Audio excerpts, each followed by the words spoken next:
Hi! So, this is Gina Imperio, and today, nandito po ako sa The Seashore Residences. At nag-check-in ako after my tripping, dito po ako nag-check-in para hindi po masyadong pagod pa uwi ng Manila. So, pakita ko sa inyo yung kanilang accommodation. So, cabin yung tawag namin. Tawag nila, I mean. So, ito yung kinuha ko po na room. So, one bed po siya na queen size. Tapos ito po yung pinili ko na view. Ang tawag nila dito is poolside view po. Tapos under construction pa po yung ibang mga buildings. So, ito na yun. So, yan na po siya. Yan.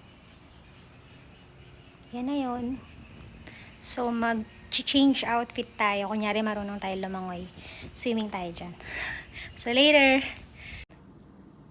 Yan. So, ito yung accommodation. Yan po. Yun yung main door kanina. Nandun ako nakatayo kanina. Yan. Yan. So, ito naman yung toilet. Yan.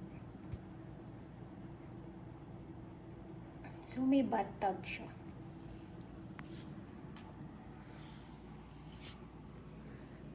Yan. Yan na po.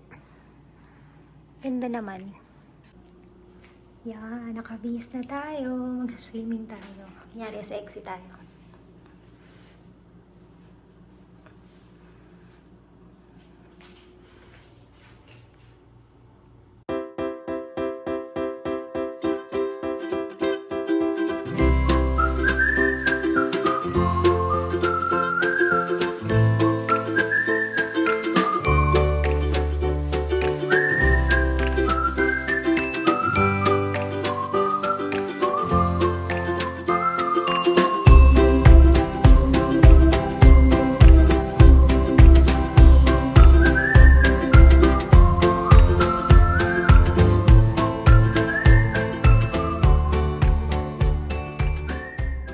Ito naman yung function hall nila.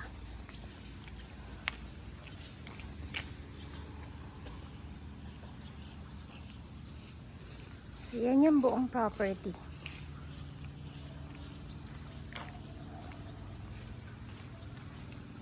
Yay! May free na tubig na malamig. Yan yung reception area. Wow, nice. Tada!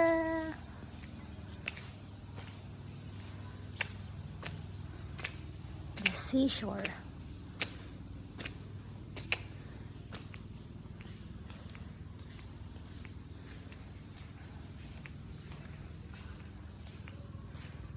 May pool din doon.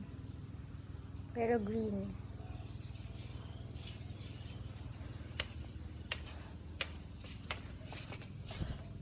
Green yung pool, kaya hindi siya pwede swimmingan. Dapat blue.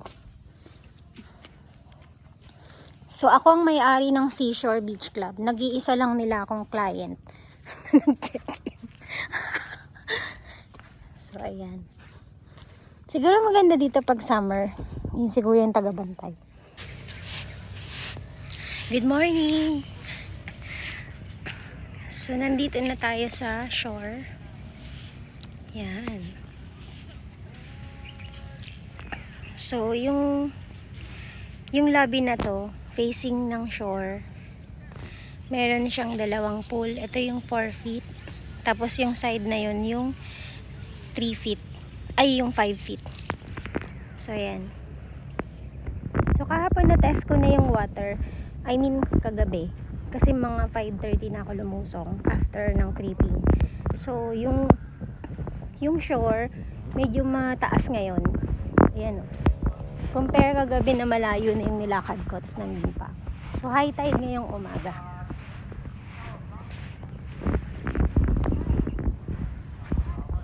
So, tingnan natin. Opo. So, yan. Samahan niyo po akong mamasyal sa tabing dagat. See?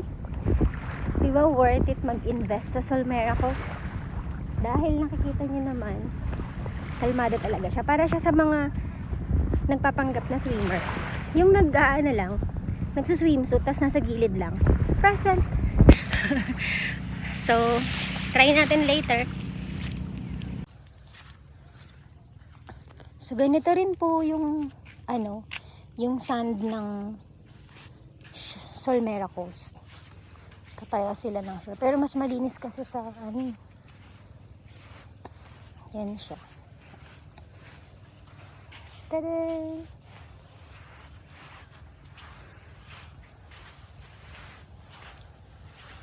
Ayun, dun yung Solmera Coast. This is 3 kilometers from Solmera Coast.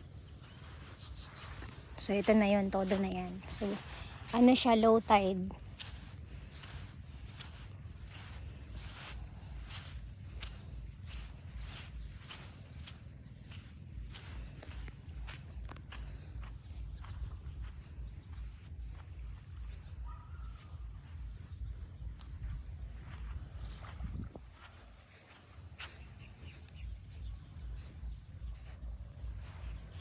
Kalmado lang.